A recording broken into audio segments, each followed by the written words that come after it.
Thank you very much. Yes, now it's time for the boss himself, the one and only mega star Chiranjeevi garu.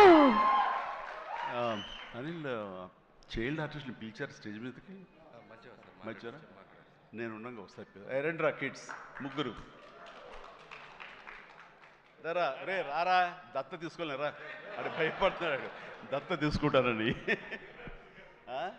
Kushi and ఊహా please. ఆ సినిమాలో ఒక dialogue క్లారిటీగా చెప్పలా, అది miss అయింది. దత్త తీసుకోండి సార్, చెర్రీకి పక్కన కర్రీగా పడి ఉంటాను అంటాడు.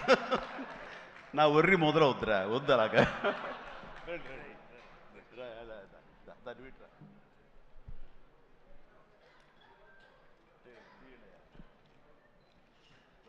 చాలా బాగా చేశారు రా, ఎక్సలెంట్ నాన్న. ఓకేరా,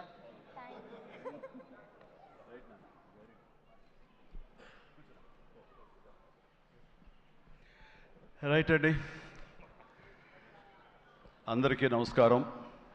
ఎక్కడెక్కడి నుంచో వచ్చారు అండ్ మీ ఆనందంలో ఆ సక్సెస్ ప్రత్యక్షంగా చూస్తున్నాను. మొట్టమొదటగా ఇంత పెద్ద సక్సెస్ ఇచ్చి గత వైభవాన్ని మళ్ళీ పునరావృతం చేసినటువంటి, మాకు ఇంత ఆనందాన్ని పంచించేటువంటి తెలుగు ప్రేక్షకులు ఈ యావత్ ప్రపంచంలో ఎక్కడ ఉన్నా సరే వారందరికీ మనస్ఫూర్తిగా శిరస్సు వంచి నేను నా ధన్యవాదాలు తెలియజేస్తున్నాను. రిలీజ్ అయిన 4వ రోజో 3వ రోజో సరే ఇంట్లో నేను మామూలుగా క్యాజువల్ డ్రెస్ తోటి ఏదో టీవీలు చూస్తూ కూర్చుంటున్నాను. సక్సెస్ ఎంత అవుతుంది ఏంటనే న్యూస్ వస్తుంది, ఆనందమే. చాలా హుషారుగా సుష్మిత లోపలికి వచ్చేసి, డాడీ వింటున్నావు కదా ఎంత బాగుందో అని అంటే, ఏసమ్మా ఏం డల్గా ఉన్నావేంటి, నీకు అఫ్కోర్స్ నీకు సక్సెస్ మామూలే కదా, 47 ఏళ్ళ బట్టి అనుభవిస్తున్నావు కాబట్టి పెద్ద కొత్త ఏం కాదు, కానీ మాకు మాత్రం చాలా ఎక్సైటింగ్ ఉందంటే, మరమ్మ కూర్చో, నువ్వు చిన్నప్పటి నుంచి అన్నం తింటున్నావు కదా అని అన్నం ఇవాళ తినమంటే బోరు కొట్టుతుంది, నేను తిన్నంటావా? అది అమ్మ వండిందైనా, ఆ తర్వాత భార్య వండిందైనా, ఆ తర్వాత బిడ్డలు మీరు వండిందైనా, ఏదైనా సరే మన అన్నం మన కూరలు జీవితంలో ఎప్పుడు బోరు కొట్టదమ్మా. మళ్ళీ నెక్స్ట్ డే మార్నింగ్ దానికోసం అరువులు చూస్తుంటాం, ఇదే ఆకలి అవుతుంది, ఎప్పుడు అన్నం పెడతారా అని ఉంటారు. కాబట్టి అమ్మ అన్నం ఎప్పుడు బోరు కొట్టవమ్మా. అలాంటిది ఆ సక్సెస్ అన్నది కూడా అలాంటిదే నాకు.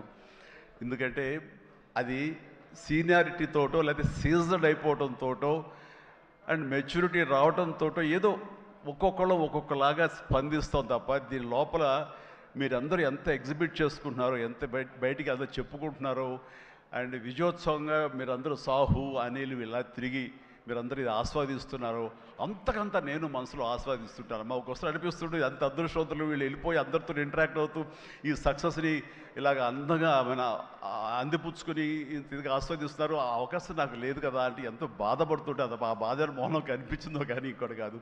నేను వీళ్ళు మరీ చెప్పారు, మీరు వెళ్ళండి, ప్రజల్లోకి వెళ్ళండి, అది ఆస్వాదించండి, వాళ్ళతో పాటు మీరు ఇంటరాక్ట్ అవ్వండి, ఆడిచ్చే కిక్ అది వేరే అంతా ఇంత కాదు, అది మరింత ఉత్సాహం మరింత ఊతంగా ఉంటుంది. అది ఫ్యూచర్ సినిమాలకి అది ఫ్యూయల్ లాగా పనిచేస్తుంది. మీకు ఆ ఇంధనాన్ని తీసుకోండి, మరింతగా వర్క్ చేయండి అని చెప్పి నేను చెప్తుంటాను.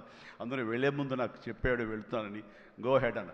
వినాయక్ కూడా అట్లాగే తన ఠాగూర్ సినిమా తర్వాత, అన్నయ్య ఏంటన్నయ్య ఏం ఆనందంగా ఉందన్నయ్య, వాళ్ళు ఒళ్ళు నలిపేసేసారన్నయ్య, పిసికిసారన్నయ్య, మసాజ్ చేశారన్నయ్య, అది చేస్తుంటే ఆనందం పెరిగిపోతుంది అన్నాడు. నిజం, అలాంటివన్నీ నేను అనుభవించాను. అది నిజంగా అవసరం. ఈ రోజున అలాంటి ఉత్సాహం చాలా సంవత్సరాల తర్వాత మళ్ళీ ఆ స్టేజ్ మీద ఎప్పుడో 2-3 దశాబ్దాల ముందు ఇలా ఇచ్చిపుచ్చుకోవటాలు, షీల్డ్స్ ఇచ్చిపుచ్చుకోవటాలు అనేవి మనం ఎప్పుడు చూడలేదు. అలా ఎగ్జిబిటర్స్కి, బయ్యర్స్కి, డిస్ట్రిబ్యూటర్స్కి ఇలా మా చేతుల మీదుగా స్టేజ్ మీద ఈ రకమైన కళకళలాడుతూ జరుగుతుంటే కనుక, వా గత వైభవాన్ని మళ్ళీ వింటేజ్ చిరంజీవినే కాదు, వింటేజ్ ఫంక్షన్ సెలబ్రేషన్ కూడా తీసుకొచ్చిన ఘనత అనిల్ రావుపూడిది. So thank you so much. నాకైతే అది నాస్టాలజీ.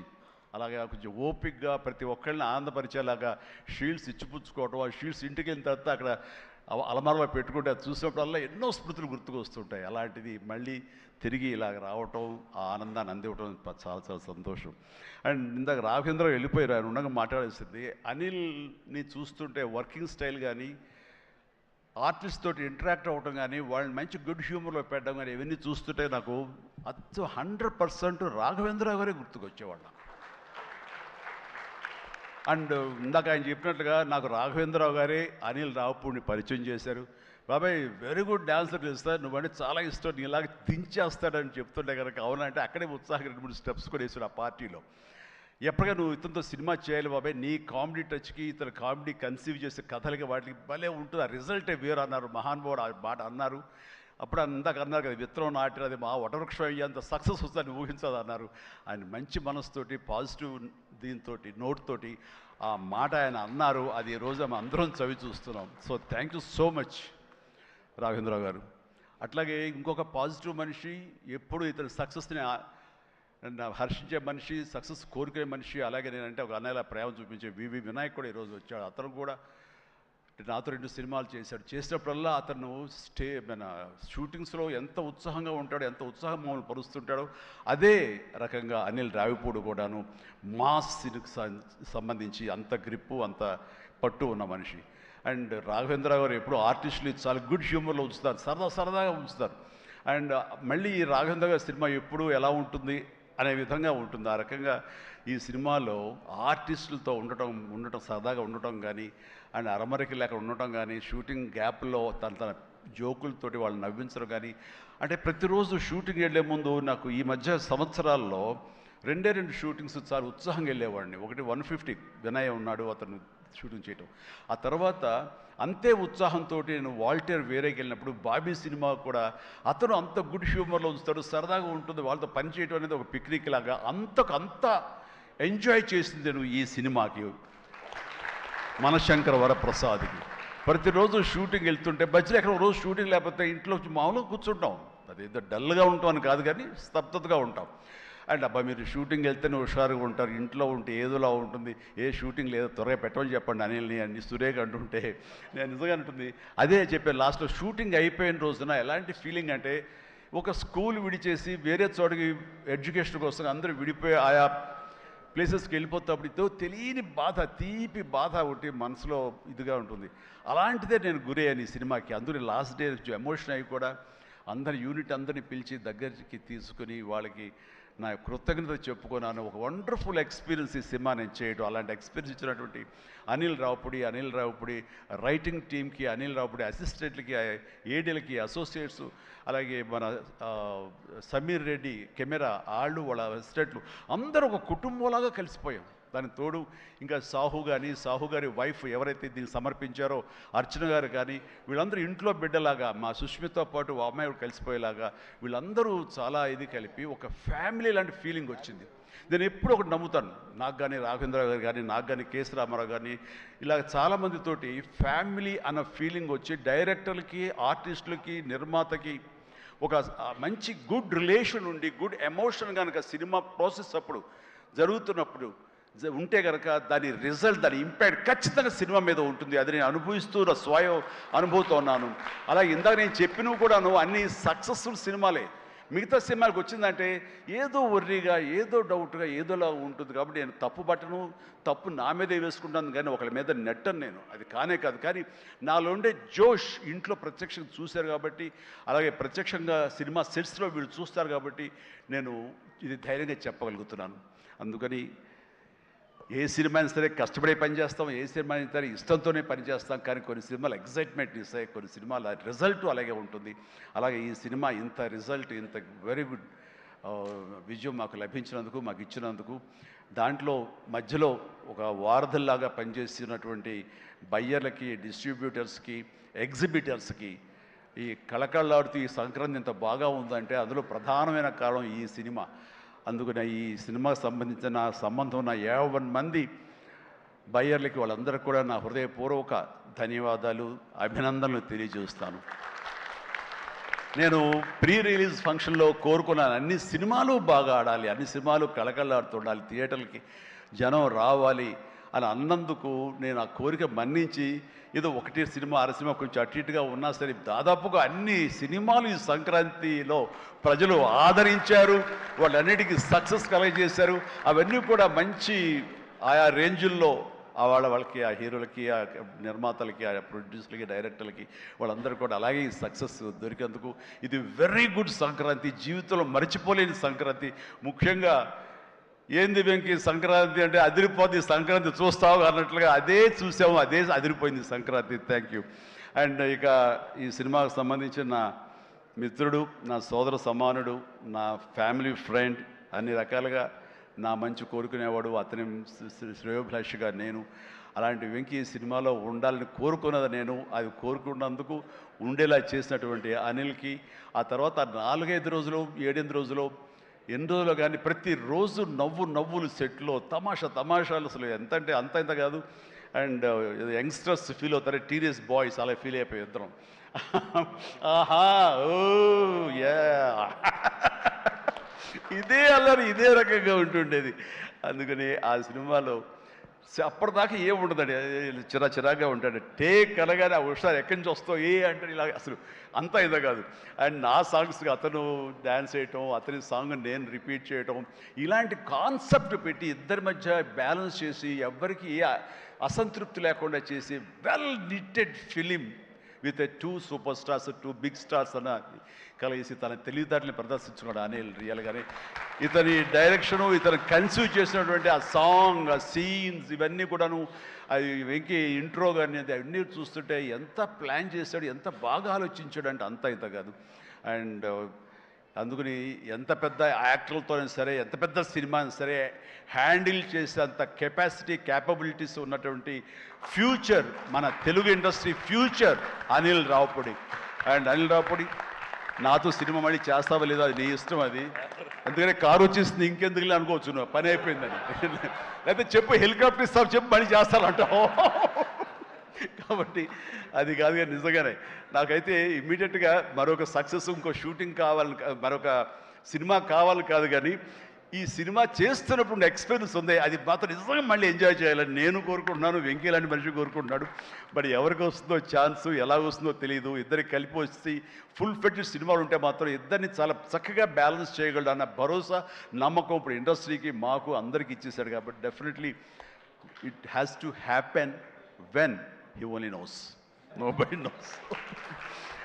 అండ్ ఇక సుష్మిత, ముందు సాహు గురించి చెప్పాలి.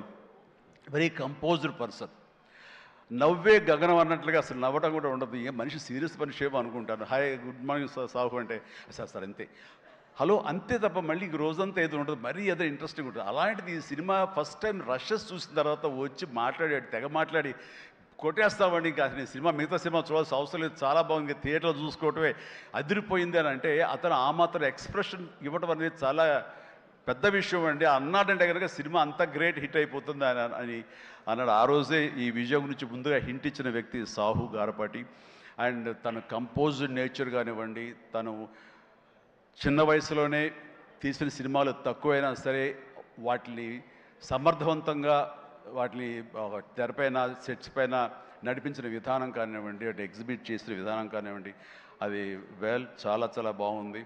అండ్ ఆర్టిస్టులు అందరినీ కూడా చాలా బాగా చూసుకున్నాడు. ముఖ్యంగా వాళ్ళ వైఫ్ అర్చన కూడా ఒక ఫ్యామిలీలాగా కలిసిపోయింది అనమాట. And thank you so much. మళ్ళీ ఇంకోసారి కూడా చెప్పే అవకాశం ఇంకో స్టేజ్ మీద ఇస్తారు అనుకుంటున్నాను మీరంతా. Thank you so much. ఇక సుష్మిత విషయం నేను చెప్పాల్సి వస్తే, తను ఈ ఇండస్ట్రీలో తను రావాలి అని నిర్ణయించుకున్న తర్వాత ఫస్ట్ చెప్పింది రామ్ చరణ్కి, రా అని అక్క, నువ్వు డెఫినెట్లీ దిస్ గ్రేట్ ఇండస్ట్రీ, మనం ఇక్కడ అందరినీ మనం కనుక ఇక్కడ మనకి ఏం కావాలి, ఏ బ్రాంచ్లో మనం వెళ్ళాలి అని అంటే నాకు అదేమి లేదు, సినిమా ఇండస్ట్రీ నేను రాణించగలను అనేది నాకు ఐడియా లేదు. ఫస్ట్ ఆఫ్ ఆల్ ఏదో ఎంటర్ అవ్వాలి అంటే ఓ పని నా కాస్ట్యూమ్స్ అవి చూసుకోండి. రంగస్థలంలో తన కాస్ట్యూమ్స్ గురించి, రంగస్థలంలో కాస్ట్యూమ్స్ ఏమున్నాయి పాప, ఏముంటాయి అంటే ఏదోనా సరే లుంగి కానీ అది కానీ ఆ గెటప్ వస్తామని చెప్పి తను సుకుమార్ వాళ్ళందరి దీంట్లో డిజైన్ చేసుకుంటే చాలా రస్టిక్గా ఉండాలి, చాలా ఇద్దామని అంటారు.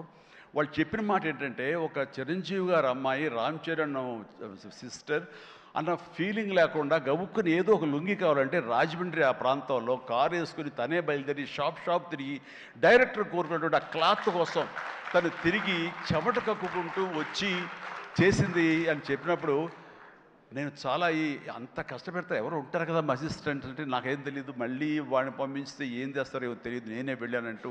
అంటే కష్టానికి నెరవక నాన్న నుంచి కానీ తర్వాత తమ్ముడి నుంచి కానీ ఈ ఇండస్ట్రీలో రాణించాలంటే కష్టం ఒక్కటే పరమావధి, కష్టం ఒక్కటే నిజమైనటువంటి ఆయుధం, ఆ ఊతం అని తెలుసుకున్న మనిషిగా నాకు చాలా ఆనందం వచ్చింది. తను ఏవైనా ఇండస్ట్రీలో చేయగలదు, సాధించగలదు నమ్మకం. ఫస్ట్ టైం ఆ రాజమండ్రి వీధుల్లో తను ఎవరో మర్చిపోయి ఒక కాస్ట్యూమర్ లాగా పరిగెత్తిందంటే that is the best thing. నేను దాన్ని మనస్ఫూర్తిగా దాన్ని హర్షిస్తున్నాను, వెల్కమ్ చేస్తున్నాను. ఆ తర్వాత నేను సినిమాలు చేసి ప్రొడ్యూసర్గా రాణించాలని చేయాలనుకుంటున్నాను. నాకు ఇంట్రెస్ట్ కలుగుతుంది, ఇక్కడే సెటిల్ అవ్వాలనుకుంటే. ఇది వండర్ఫుల్ ఇండస్ట్రీ అమ్మా. ఇక నువ్వు రాణించాలి అంటే కనుక ఖచ్చితంగా నీకు అవకాశం ఉంటుంది. ఇది ఒక దీనిలాగా ఎంతమంది వచ్చినా సరే అంతమందికి ప్లేస్ ఉంటుంది. అది ఎవరు రాణిస్తారు ఎవరు రాణించరు అనేది మన వ్యక్తిగత కష్టాన్ని బట్టి, మన యొక్క గోల్స్ని బట్టి ఉంటాయి ఇక్కడ.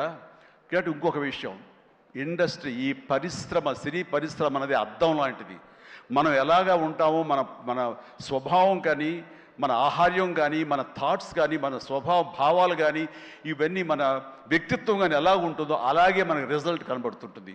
ఆ అద్దం కూడా మనం అలాగే చూస్తుంది, ఇండస్ట్రీ కూడా అలాగే మనకి రిజల్ట్ ఇస్తుంటుంది.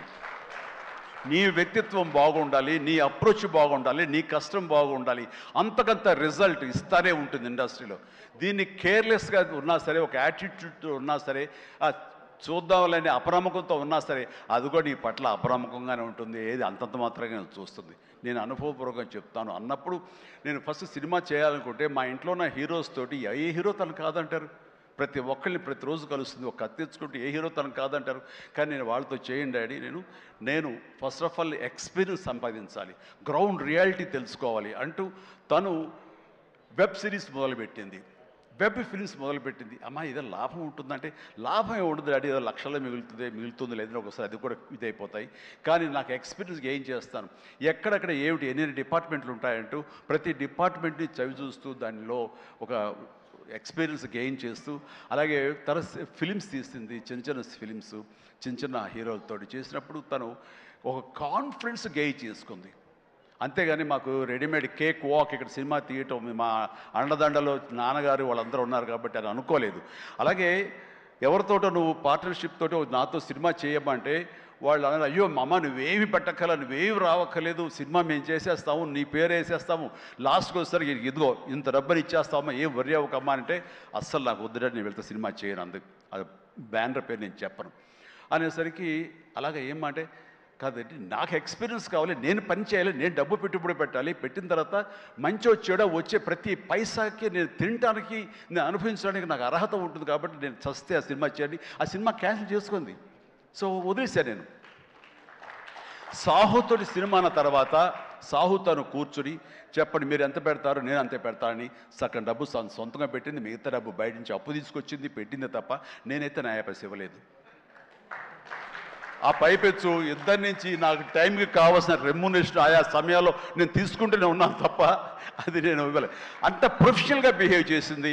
ఈ రోజున ఈ రిజల్ట్లో సాహు ఎంతగా అనుభవిస్తున్నాడో, ఒక నా సినిమాని గర్వంతో, ఎస్ నేను పెట్టుబడి పెట్టి డబ్బు సంపాదించుకుంటున్నాను అదే గర్వంతో తను కూడా ఉంది. కాబట్టి ఈ రోజున ఒక డాటర్గా సుష్మిత చూస్తే నేను గర్వపడుతున్నాను, ఎప్రిషియేట్ చేస్తున్నాను, మనస్ఫూర్తిగా ఒక బిడ్డగా నేను గర్వపడుతున్నాను. థ్యాంక్స్ రా, యూ డిజర్వ్ ఇట్. సో అట్లాగా బిడ్డలు ఈ ఇండస్ట్రీలో రాణించాలి అంటే నిజంగా ప్రతి వాళ్ళు, అది ఏ బిడ్డైనా అవని, ఆడబిడ్డ అవని, మగబిడ్డ అవని, ఇండస్ట్రీలో రాణించాలి అంటే కనుక ఖచ్చితంగా ఎంకరేజ్ చేయాలి. ప్రతి ఇది గొప్ప ఇండస్ట్రీ అండి. ఇక్కడ ఎవరైనా రాణించలేదు, ఇక్కడ ఏదైనా నెగిటివ్ పీపుల్ ఉన్నారు, ఇక్కడ మాకు ఇలాంటి బిట్టర్ ఎక్స్పీరియన్స్ జరిగింది అంటే కనుక అది నీ తప్పిదం అవుతుందని నేను అనుకున్న ప్రకారంగా నేను నమ్ముతున్నాను. నువ్వు స్ట్రిక్ట్గా ఉండి సీరియస్గా ఉంటే కనుక ఏ ఒక్కటి అడ్వాంటేజ్ తీసుకోవడానికి ప్రయత్నించారు, ఎలాంటి ఏదంటే క్యాస్ట్ కావచ్చు అలాంటివి ఏమి ఉండవండి. నీ బిహేవియర్ బట్టి ఉంటుంది.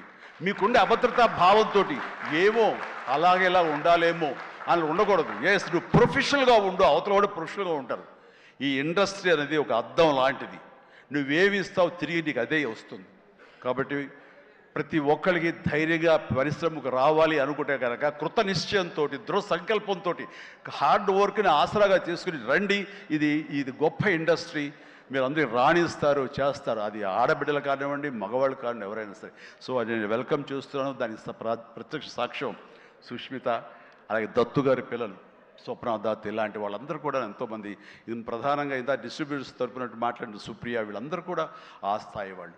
అండ్ తర్వాత ఇక లాస్ట్ టైం నేను టెక్నీషియన్స్ గురించి పెద్దగా ఫోకస్ చేసి ప్రస్తావించాను, ఎందుకంటే లాస్ట్లో నాకు మైక్ ఇస్తారు, అది ఒక్కోసారి నాకు శాపం అవుతుంది, అందరి గురించి విస్తృతంగా మాట్లాడలేను.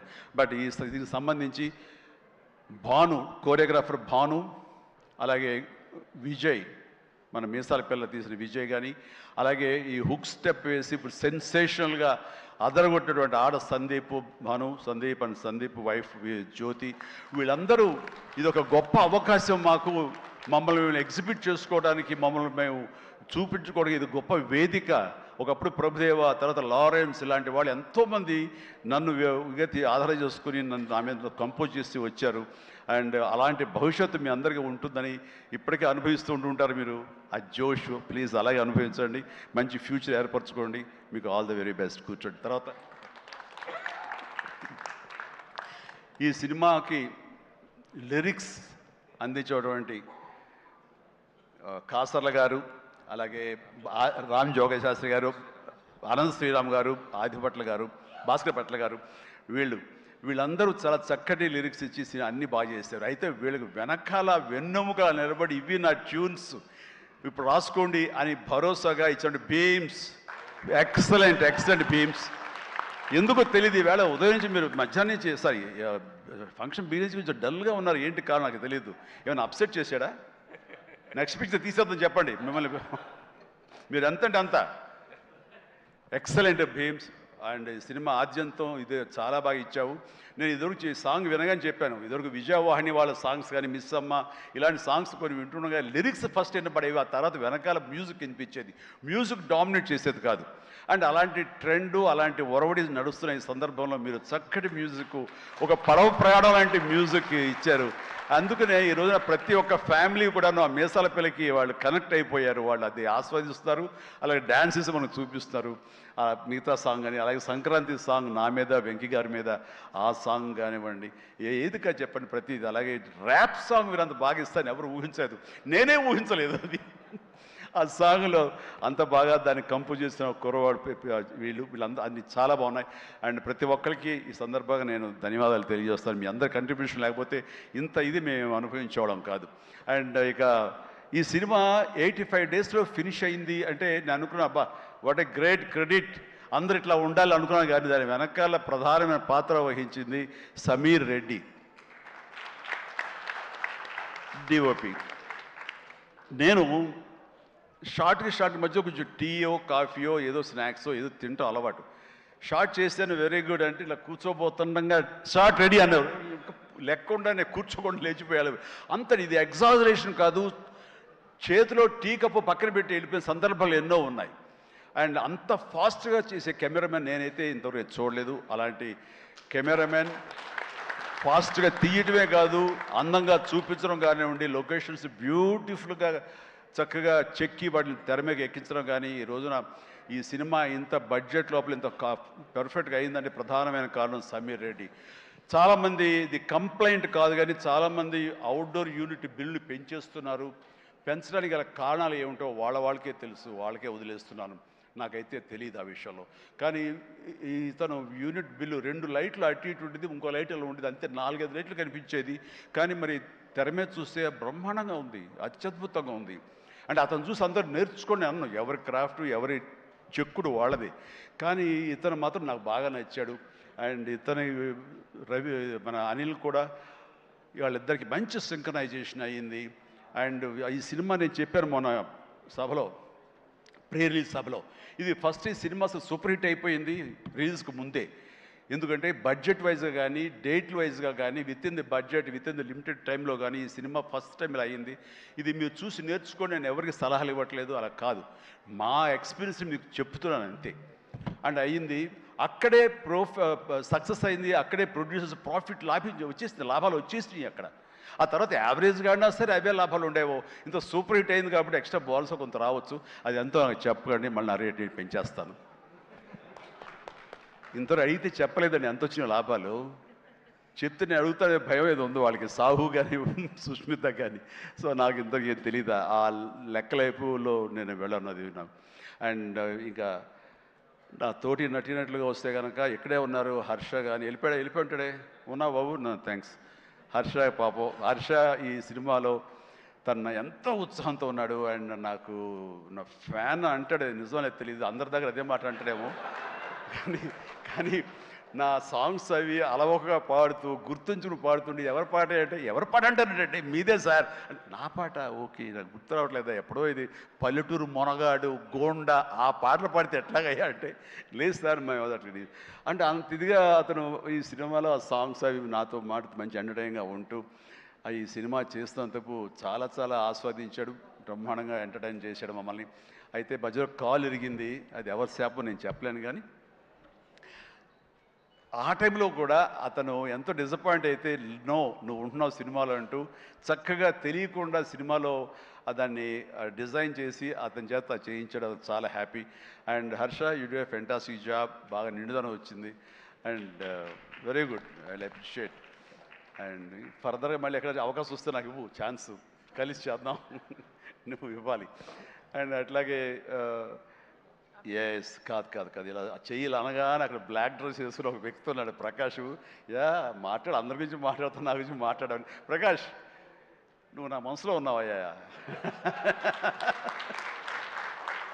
బాగానే బ్యాలెన్స్ చేశాను ప్రకాష్ దాని వండర్ఫుల్ జాబ్ అండి అండ్ చాలామంది ఆ క్లైమాక్స్ సెట్ ఉంది కదా టోటల్ హీరోయిన్ సెట్ ఆ సెట్ని చూసి చాలామంది ఒక ఎక్స్పీరియన్స్ వండర్ఫుల్ డిజైనింగ్ అంటే ఆ ఫోటోలు తీసుకుని ఆ ప్లానింగ్ తీసుకుని చాలామంది ఇల్లు కట్టుకుందాం అనుకునే వాళ్ళు తీసుకెళ్ళడం నేను చూశాను అండ్ ఇన్ఫ్యాక్ట్ నా కూతురు కూడా సజెస్ట్ చేసే పాప నువ్వు ఇల్లు కడితే ఇలా ఉండాలని చెప్పని తను కూడా ప్లాన్ చేసుకుంటుంది అంత చక్కటి డిజైనింగే కాకుండా అంత కాస్ట్ ఎఫెక్టివ్ తోటి ఈ సినిమా లిమిటెడ్ బడ్జెట్తో ప్రధానంగా జరగటానికి ప్రకాష్ కారణం ప్రకాష్ తను ప్రొడక్షన్ డిజైనర్గా మనస్ఫూర్తిని అభినందిస్తాను Prakash please go ahead and ఇక ఆర్టిస్టులుగా ఆయన ఉన్నారు ఎవరో శ్రీనివాస్ గారు మీరే కదండి కలెక్టర్ గారు కూర్చోండి థ్యాంక్ యూ కలెక్టర్ ఆనంద్ చిట్టి అలాగే మన హర్ష అభినవ్ ఎక్కడ ఫెంటాస్టిక్ అభినవ్ వెళ్ళిపోయాడా టైం అయింది అనుకుంటా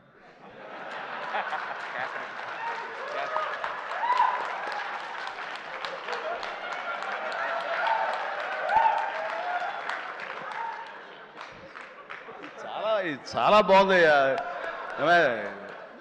శేఖర్ వంశీ మీరు మీ గ్రూప్ ఉంది ఎక్కడ ఏం దొరుకుతాడా ఈవేళ లాగుదాం చూస్తున్నారు ఇది నేను మంచి ఉద్దేశం అంటే దాంట్లోంచి మీరు ఒక్కరి గురించి ఇలా క్లాప్స్ కొడితే ఎలా చెప్పు సో ఇలా PR team Shekhar Vamsi Manoj and వీళ్ళందరూ కూడా చాలా ఫెంటాస్టిక్ వర్క్ చేశారు అండ్ తర్వాత తన మనసులోంచి ఇక్కడ ఏదైనా మనం చెయ్యాలి వర్క్ చేయాలి దీన్ని పబ్లిసైజ్ చేయాలి అనడంలో మరొక నిష్ణాతుడైన దుర్మార్గుడు అసలు ఎవరిని ఏమై పేరు ఏంటి మన క్యాథరిన్ కాదు నయనతారని ఒప్పించి అమ్మాయితో కూడా మనకి ప్రమోషన్స్ చేయించాడంటే కానీ అది ఆ సామాన్యమైన విషయం కాదండి అమ్మాయి ఎవరికి ఒప్పుకోదు తన లిమిట్లో ఉంటుంది అలాంటి అమ్మాయి చేత ఒప్పించాడంటే మరి లోపల ఎలాగ అడిగాడు ఎలా కన్విన్స్ చేశాడు అమ్మాయి మనసుని ఎలాగా ఒప్పించాడు మనిషిని ఎలా ఒప్పించాడు అన్నది మనిషి అనిపోయి మనసు అన్నానా తెలియదు అది మీరే అడిగి తెలుసుకున్న తర్వాత అండ్ అంత సంతోషంగా సినిమా చేసింది అంత నవ్వుతూ చేసింది నాతో 2 సినిమాలు చేసింది అంత సీరియస్గా గుంభరంగా ఉండేది హలో అంటే రెస్పెక్ట్ ఉన్నా సరే బట్ ఈ సినిమాలు పగలబడి నవ్వేది మరి గిలిగింతలు ఎలాగా ఎలా అమ్మాయిని ఒప్పించాడు కానీ wonderful done fantastic job and ఈ సందర్భంగా ఆ అమ్మాయి మాత్రం ఈ క్యారెక్టర్ ఒదిగిపోయింది ఒక డిగ్నిటీ కానివ్వండి ఒక గెయిట్ కానివ్వండి ఆ క్యారెక్టర్కి ఆ అమ్మాయి చేయాలి మరొకరైతే సూట్ అయ్యేది కాదు అటు బిడ్డల తల్లిగారు ఉండాలి ఆ సీనియారిటీ ఉండాలి మెచ్యూరిటీ ఉండాలి స్టైల్ ఉండాలి అండ్ ఫెంటాస్టిక్ లుక్స్ అపిరెన్స్ ఉండాలి అన్నీ కలబోసినటువంటి నయనతారని సెలెక్ట్ చేసి ఎవరితోటైనా సరే నేను కాంప్రమైజ్ అవుతాను తప్ప ఆ అమ్మాయి విషయంలో మాత్రం అమ్మాయి అమ్మాయి ఉండాలని అన్నందుకు ఆ అమ్మాయి ఆ నిండుదనని సినిమాకి తీసుకొచ్చి పెట్టింది అండ్ థ్యాంక్ యూ చాలా బాగుంది రాఘవేంద్ర గారు అన్నారు భలే మ్యాచ్ చాలా బాగుంది మీ ఇద్దరు కాంబినేషన్ సూపర్ ఇక క్యాథరిన్ కూడా తన నిడివి ఎక్కువగా ఉన్నా సరే అప్పీల్ చేసుకోవడానికి పెద్ద ఉందా చిన్నదా కాదు, మాతో కలిసి చెయ్యాలని తనకి ఉంది, చేసింది, రాణించింది, మెప్పించింది అలాగా. అండ్ ప్రతి ఒక్కరికి ఎవరి పేరైనా మర్చిపోతే క్షమించండి. అండ్ ఎడిటర్ తమ్మిరాజు గారు, ఎస్ తమ్మిరాజు గారు. అండ్ ఎక్కడైనా సారీ ఫ్యాంటాస్టిక్ సార్. అంటే సినిమాని మీరు పరిగెత్తించారు లాస్ట్లో. ఒక 40 నిమిషాల్లో నేను 2.5 గంటలు చేశారు, ఒక 15 నిమిషాలు తగ్గించి. అండ్ టోటల్గా స్టోరీ మారిపోయింది. చాలామంది వీటి గణేష్ ఉన్నాడు కదా అని అన్నారు. ఆ వీటి గణేష్ లేపడంలో మీ ప్రధానమైన పాత్ర ఉందని తెలిసింది. దానివల్ల స్పీడ్ పెరిగిపోయి కథ మీదే ఫోకస్ అయ్యేలా చేశారు. దానికి మీ పాత్ర అంతా ఇంత కాదు. అంటే ఎడిటింగ్ యొక్క ప్రాముఖ్యత ఏంటి అంటలో నేను ఫైనల్గా ఈ సినిమాకి మరీ సుస్పష్టంగా చూశాను. కొన్ని సాక్రిఫైజులు కావాలి. మీరు మన ఇంట్రో చేసాం గుర్తుందా? ఈ సినిమా బిగినింగ్లో ముహూర్తం అయిన రోజున మీరు అన్నారు, లెంగ్తే కదా ఎక్కువైతే కనుక తోక కట్ చేస్తా, మొక్కే కదా పీకేస్తాను డైలాగ్. రిలవెంట్గా ఒక డైలాగ్ రాశాడు, లెంగ్త్ మీ ఇష్టం ఆయన పెంచుకుని పోతే కనుక బాగోపోతే కత్తిరిస్తా అన్నారే, అది అలాగే చేశారు, కత్తిరించారు. చాలా సక్సెస్ఫుల్, చాలా బాగుంది, వండర్ఫుల్. ఇక సినిమా అంతా నారాయణ నారాయణ ఏమయ్యా అని అన్నానే. ఆ నారాయణ అనేది ఒక రైటర్ యొక్క ఆలోచన అండి. తను రేపు పొద్దున ఈ సినిమాలో తన పేరే జపిస్తూ ఉండాలి అంటూ నారద మహాముని నారాయణ నారాయణ అంటూ మూలోకాలు తిరిగినట్లుగా ఆ నారాయణ అనే రైటర్ తన పేరే పెట్టించాడు ఇందులో. నేను ఎన్నిసార్లు నారాయణ నారాయణ అన్నారు. ఆ నారాయణ అంటాం బాగుందని చాలా రిథమిక్గా తమాషాగా వేరియేషన్స్తో అన్నారని చెప్పేసి ఎవరో దాన్ని రిపోర్ట్ చేశారు. And credit goes to Narayana and Sai. మిగతా వాళ్ళ పేర్లు నాకు గుర్తు రావట్లేదు. వాళ్ళందరికీ కూడా నా హృదయపూర్వక అభినందనలు, ధన్యవాదాలు. అండ్ ఇదే మనం కొనసాగించాలి, ఇదే సక్సెస్. అమ్మా ఫైట్ మాస్టర్, ఎస్ సారీ అండి, వెంకట్ చాలా బాగా చేశావు Venkat. And thank you so much and well done. అలాగే అతను ఫస్ట్ సాంగ్ ఫైట్ చేశాడు మనకి సభానంద, నభాకాంత్ అతను కూడా చేసాడు. వాళ్ళు రాలేదు, ఎందుకు తెలియదు. And thank you so much. And ఇప్పటికి తొందరగా ఫినిష్ అయ్యే చిరంజీవి అంటూ మా గౌడ, మా కెంపే గౌడ అంటున్నట్టు తెలుస్తుంది. And thank you so much ఏంటి వాళ్ళు నిజంగా చాలా ఆనందంగా ఉంది. ఈ ఆనందం వెనకాల ఆర్ద్రత ఉంది. ఇక్కడ ఒక ఎమోషనల్గా ఒక డైలాగ్ మొన్న చాలా చూస్తుంటాను మీడియాలో, నా ఫ్రెండ్స్ పంపిస్తుంటారు. అందులో ఒక లేడీ అంది, ఇలాగ నిలబడితే చాలా ఆనెస్ట్గా కనిపించింది ఆవిడ. ఏంటయ్యా ఇంకా ఎంతకాలం కష్టపడతావయ్యా, ఇలా కష్టపడాలా? ఎప్పుడెప్పుడో నేను సినిమాలు చూశాను, అప్పటి నుంచి ఇప్పటిదాకా నువ్వు కష్టపడుతూనే ఉన్నావు, మమ్మల్ని ఆనందింపజేస్తూనే ఉన్నావు. ఇప్పుడు నీకు ఓపుగుండి ఎంత చేస్తున్నావో, ఎంత శక్తిని చేస్తావో భగవంతుడికి ఆ శక్తిని ఇవ్వాలి. కానీ మమ్మల్ని ఆనందపరచడానికి నువ్వు ఎంతగా శ్రమ తీసుకుంటున్నావు అని చూస్తుంటే మాత్రం ఇంకా ఇవ్వాలా అని నువ్వు డబ్బుల కోసం నేను అనుకోను, మమ్మకు ఆనందం ఇవ్వడం కోసమే నువ్వు ఇది చేస్తావనేది సుస్పష్టంగా తెలుస్తుంది. అంత ఆనందం ఇచ్చి నువ్వు ఎంతో కష్టపడుతుంటే చాలామంది క్లాప్స్ కొట్టచ్చు, వావ్ అనొచ్చు థియేటర్లో. కానీ నాకు లోపల బాధ అనిపించేస్తుంది. అయ్యా నువ్వు రెస్ట్ తీసుకోవాలంటే ఆ తల్లికి సభాముఖంగా చెప్తాను, నేను ఎమోషన్ అయిపోయాను. భగవంతుడా నాకు ఏం జన్మించావు. ఇది ఏదో అంటారే, ఇది రకమైన ప్రశంస అనేగా తీసుకుంటే కనుక ఇది అందరికి లభించే ప్రశంస కాదు. అండ్ ఆ భగవంతుడు నాకు ఇలాంటి ప్రశంసలు, ఇలాంటి అభిమానులు, ఇలాంటి ఇది ఇస్తున్నందుకు నిజంగా ధన్యవాదాలు తెలియజేస్తూ కృతజ్ఞతతోటి కళ్ళు చెమర్చిని ఆ తల్లి గురించి చెప్తాను. అమ్మ, ఇది మీకు ఎంత ఆనందం ఇవ్వాలనుకుంటున్నానో ఆ భగవంతుడు నాకు ఇలా అవకాశం ఇచ్చినందుకు నేను కూడా ఇంత కష్టపడటంలో ఆనందం అనుభవిస్తున్నాను. సెట్లో మీరు చూసినప్పుడు అంతటి ఎగ్జైట్మెంట్, అంతటి ఆనందం నేను అనుభవిస్తుంటాను. అది ప్రాక్టికల్గా చూసిన వాళ్ళకి తెలుస్తుంది. కాబట్టి నేను ఏదో కష్టపడిపోతున్నాను, శ్రమిస్తాను అనుకోకండి, మీరు అలా అనుకోవద్దు అంటూ సభాముఖంగా నేను అవి చెప్పాల్సి వస్తుంది. I enjoy working with all youngsters. మీకు ఈ శక్తి ఎక్కడి నుంచి వస్తుందంటే కనుక మీ నుంచి వస్తుంది. నన్ను ఆనందపడేవాడు, నన్ను చూసి ఆనందపడేవాడు, నన్ను ప్రశంసించేవాడు, నేను కావాలని కోరుకునేవాడు, నాకు ఇంకా లాంజివిటీ కావాలని కోరుకునేవాడు, చిరంజీవి ఇంకా ఈ ఇండస్ట్రీలో ఇంకా రాణించాలి, ఇంకా ఎంతో మీకు ఆనందాన్ని ఇవ్వాలని కోరుకునే వాళ్ళ కోరిక చూసారా, ఆ కోరిక తాలూకా పాజిటివ్ ఎనర్జీని నేను గ్రహిస్తూ నేను అంత ఎనర్జైజ్ అవుతున్నాను, అంత కష్టపడి పనిచేస్తాను. ఈ జన్మ ఉన్నంత వరకు మిమ్మల్ని అలరిస్తూనే ఉంటాను. అందుకని దీనికి తుది లేదు, ఇది కొనసాగింపే తప్ప. థ్యాంక్ యూ వెరీ మచ్, ధన్యవాదాలు అండ్ జై Hind. Thank you sir, thank you very much. ఇంతటి మెమరబుల్